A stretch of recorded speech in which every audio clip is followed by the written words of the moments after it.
je vais pas monopoliser la parole. Peut-être juste une remarque que j'ai trouvée intéressante, c'était sur votre approche en fait qui distingue donc entre mélomane et profane.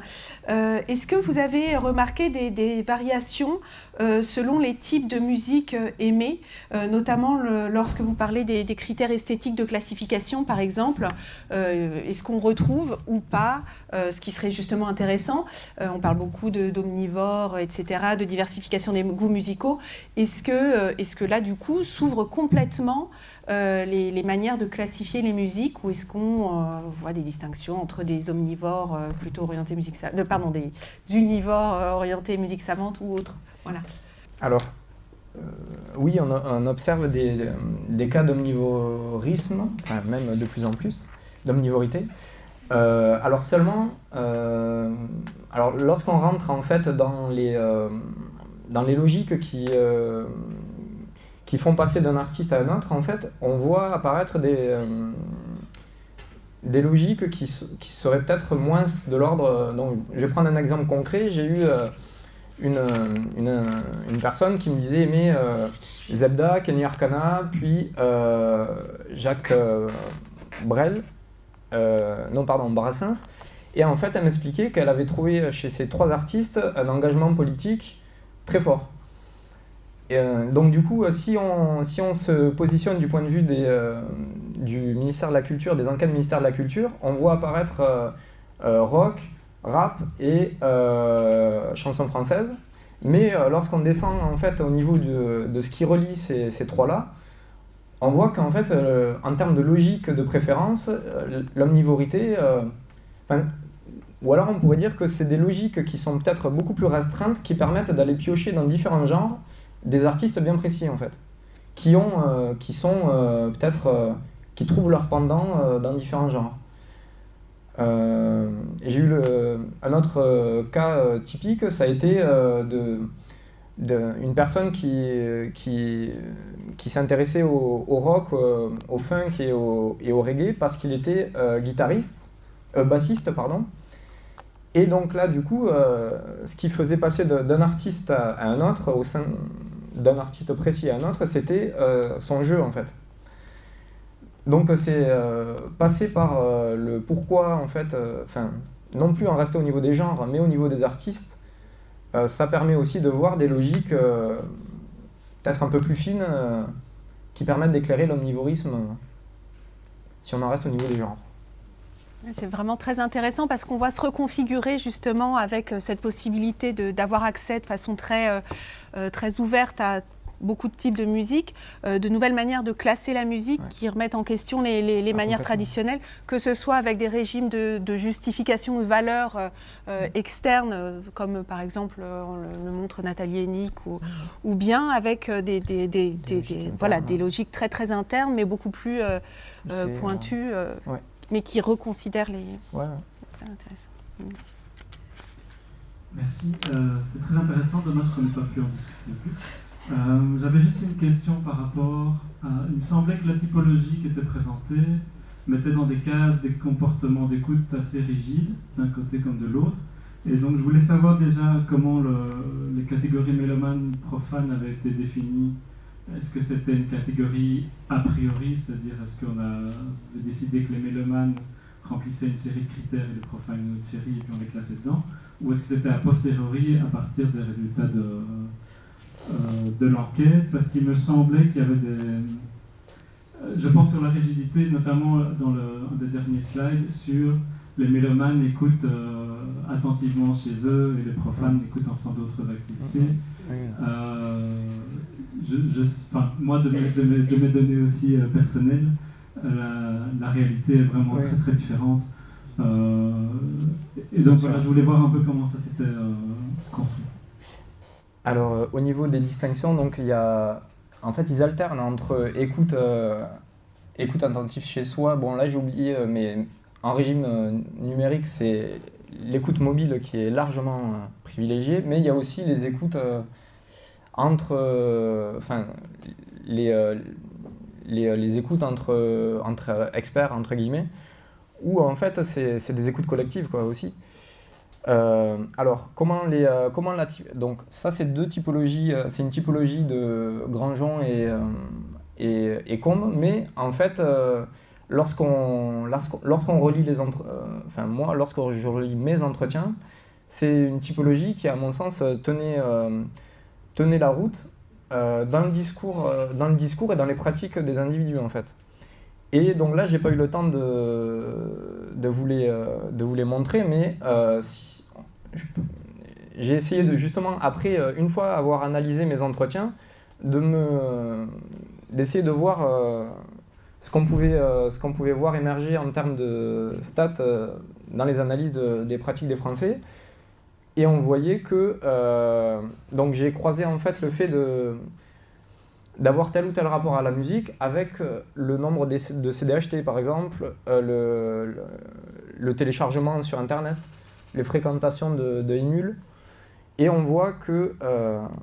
alors, si j'y arrive... Je sais pas si... Ouais, bon, on voit pas grand-chose. Hein. Mais en gros, tout ça pour dire qu'en fait, c'était des types de rapports à la musique qui concordaient avec des pratiques, en fait. Et qui se retrouvent de manière assez... où on trouve des corrélations assez marquées, quand même. Là, en plus, j'ai distingué écoute attentive fréquente, parce que vous avez tous les jours ou presque, ou après, vous avez occasionnel. Et là, vous voyez que... donc là, c'est les... C'est quoi le célibataire à un moindre degré? Ah non, c'est... à moindre de... la corrélation du fait d'être célibataire, et ouais, c'est un peu tendancieux. Ouais. Donc ce que je vous ai mis entre parenthèses, c'est les résidus ajustés, donc c'est ce qui signifie les sur- ou sous-représentations d'une modalité par rapport à celle de l'ensemble. Et en fait, peut-être, moi, parce que et nos enquêtes donneraient les mêmes commentaires, amèneraient à produire les mêmes commentaires que ceux que vous avez produits. Je trouve qu'il y a effectivement une rigidité très grande des catégories, oui. Cette représentation binaire à partir duquel tu segmentes, desquels tu segmentes oui. le paysage. Et au fond, on a, je disais au secours, Bourdieu enlève ton masque, on a une espèce de retour très concentré, très durci de positions, qui sont quand même des positions en termes de capacité à goûter esthétiquement, d'un côté les productions musicales, et d'un autre côté, dans une sorte d'écoute beaucoup plus profane, beaucoup plus désinvolte, beaucoup moins engagée, on a quand même, il me semblait, un espèce de durcissement des univers. Et je me dis que peut-être ça tient au fait que méthodologiquement, la population sur laquelle tu travailles, d'ailleurs j'ai eu du mal à la saisir, en termes de tranche d'âge, c'est quoi ta population très exactement? Alors, j'ai commencé à... Donc, ma thèse, en fait, elle est centrée sur des trajectoires, donc je travaille sur des trajectoires, donc pour ça, j'ai limité à mes plus jeunes enquêtés, ils ont 22-23 ans, pour qu'ils aient un minimum de trajectoire, ça va jusqu'à 70 ans. Donc en fait en termes d'âge, ça balaye toute cette tranche. C'est pas vraiment des trajectoires, oui. C'est une photographie, c'est un discours de reconstitution biographique. Oui. À un moment donné. Exactement. Ce qui est différent c'est un retour d'un suivi longitudinal. Non, voilà. Qui peut-être donnerait pas les mêmes résultats en réalité. Je me demande si c'est pas une sorte d'effet de reconstruction biographique a posteriori qui permet d'expliquer ce biais, me semble-t-il, qu'on observe dans le durcissement des catégories et des positions. Alors, je voulais faire une parenthèse, mais qui est très importante, parce qu'en France, évidemment, comme il y a bien eu d'articles autour de la numérimorphose, on a tendance à attribuer à Grandjean et Combes la paternité du terme. C'est complètement faux. C'est un auteur de mémoire autrichien ou allemand, je crois autrichien, qui 20 ans avant, je ne sais pas moi qui l'ai trouvé, c'est Philippe Tac qui avait attiré mon attention là-dessus, a écrit des articles sur, peut-être même je t'avais envoyé la référence, je ne sais plus, avait écrit des articles sur le concept de digimorphose, numérimorphose. Donc il y a une paternité, une antériorité de la notion, c'est important de savoir, et de lire les textes de cet auteur qui n'a pas été traduit, donc c'est pour ça qu'on ne le connaît pas en France, mais qui écrivait et qui avait comme ça distingué différentes périodes, articulées à l'évolution des dispositifs socio-techniques. Je vous retrouverai. juste pour répondre peut-être au niveau de la méthode. Non, après. Ouais. En fait, bien sûr, il y a un effet de reconstruction de la trajectoire qui est un biais à chaque fois qu'on fait des entretiens biographiques, en fait. Et là où j'ai essayé peut-être de pallier à certains biais, c'était justement l'importance de faire les entretiens chez les gens, où ils avaient en fait les disques qu'ils écoutaient ou pas, donc, puisque c'est également je les prends à un moment donné du temps de leur patrimoine matériel. Mais déjà, pour un peu nuancer le durcissement qui pouvait peut-être se laisser sentir, c'est aussi l'effet de la typologie, puisque je travaille plus sur des processus en fait, et là j'ai typologisé pour essayer de montrer des choses un peu marquantes, mais en fait, comme j'ai essayé de le dire au début, c'est que pour tous ceux qui baignaient pas en fait dans une ambiance musicale ou qui ont été socialisés dans un rapport où on leur disait voilà, ils m'expliquent dès le début en fait comment ils passent, comment ils apprennent petit à petit à changer de regard. Et ce que j'ai observé, c'est qu'il y a très peu d'effets de cliquet. Enfin, il y a un effet de cliquet et il y a très peu de retour en arrière. Alors après, ça s'observe aussi dans la quantité de disques, dans ce qu'ils possèdent. Et le fait de justement pour aussi nuancer, le fait d'avoir accès à leur disque, ça permettait aussi de nuancer lorsqu'ils essayaient de forcer un peu justement le trait. Je leur disais, mais en fait, vous avez ça aussi. Ils me disent, ah oui, mais ça, je l'écoute ça dans un autre contexte, etc. Bon, là, j'ai pas eu le temps de faire varier les contextes d'écoute, mais c'est pas un durcissement. Je l'ai pas. Je pense pas avoir trahi la parole de mes enquêtés en décrivant leur pratique. Bonjour, alors moi je suis, contrairement à beaucoup de personnes ici, je suis pas du tout scientifique et j'ai une approche très néophyte, mais par contre je crée une encyclopédie de la musique, un Wikipédia de la musique. Je suis informaticien donc c'est très différent.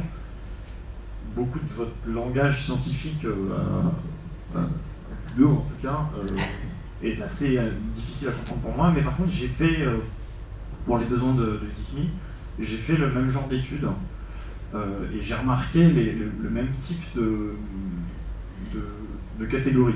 Il se trouve que donc moi j'ai pas lu des articles scientifiques sur ces informations-là, j'ai lu sur le net par les auteurs de Spotify, Economist, etc. Il se trouve qu'ils ont aussi des informations assez intéressantes, ce que j'ai pu reconnaître dans ce que j'ai. Et nous, quand on interrogeait, donc j'ai fait énormément d'interviews, et quand on interrogeait les interviewés, on leur demandait dès le début si pour eux la musique était indispensable. C'est-à-dire, moi je fais partie des gens qui écoutent de la musique tout le temps et je considère que la musique est indispensable pour ma vie. Et ou si c'était pas le cas, et ou si ils se rendent même pas compte de la musique qu'ils écoutent, s'il y en a, et qu'ils n'ont pas besoin d'écouter de la musique. Et nous, ça nous faisait 3 catégories. Contrairement à ce qu'on peut croire, il y a quand même 40% de la population qui ne fait absolument pas du tout attention à la musique qui passe autour d'elle, quoi.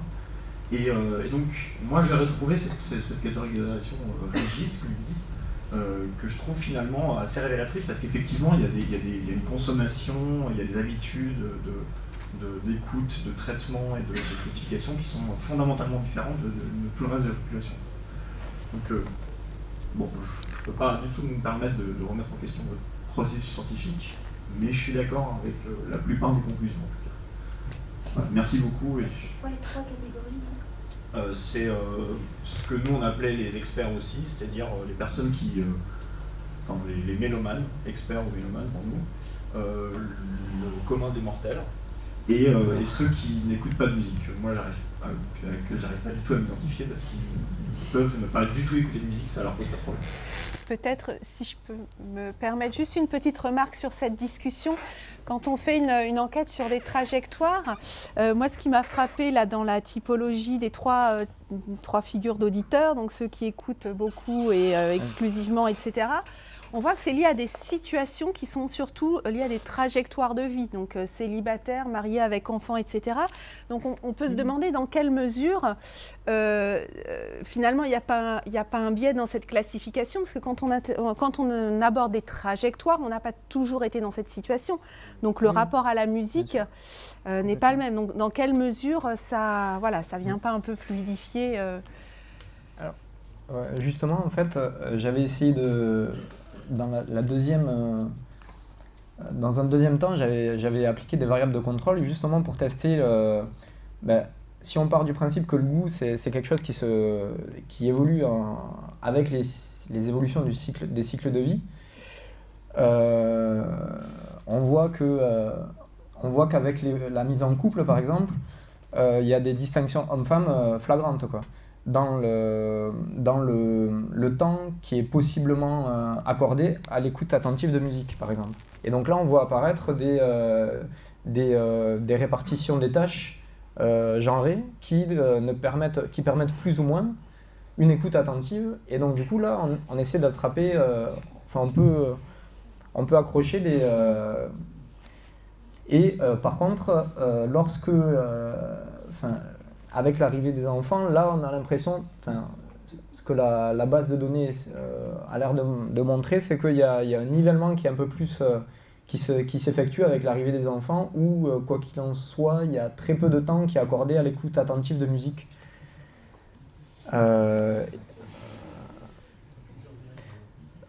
Ouais, pour compléter sur les discussions qui sont menées là, il y a quand même une confluence très forte entre une sociologie explicative très classique et ce qui est en train ce qu'ont développé les sites en ligne. Hein. Enfin, je veux dire, moi personnellement, si on me posait la question est-ce que la musique est indispensable pour toi, je serais bien foutu d'y répondre et je ne sais pas comme chercheur ce que j'en ferais. Mais ce que je veux dire, c'est que par exemple les Connest fonctionnent exactement avec des dichotomies casuals et autres qui du coup continuent à associer des personnes à des comportements et à une régularité des comportements. Ce qui a une autre dimension évidente pour les systèmes de recommandation, c'est qu'ils tapent sur la régularité, et comme si la régularité dessinait des catégories de personnes. Je pense que pour le coup, Mélomane Profane fonctionne bien pour des pratiques, mais du coup, on peut avoir comme personne des pratiques qui sont parfois mélomaniaques et puis parfois qui sont ailleurs. Mais que du coup, si on déplace le curseur et qu'on met vers pratique et pas vers comportement, comme si les comportements définissaient en totalité la régularité des personnes comme personnes, on éviterait de faire. Mais pour le coup, c'est comme quand les gens qu'on interroge, ils se sociologisent eux-mêmes, Internet rejoue le même jeu d'une réduction des personnes à des comportements réduits à des catégories. On s'arrête là pour la discussion, mais ça,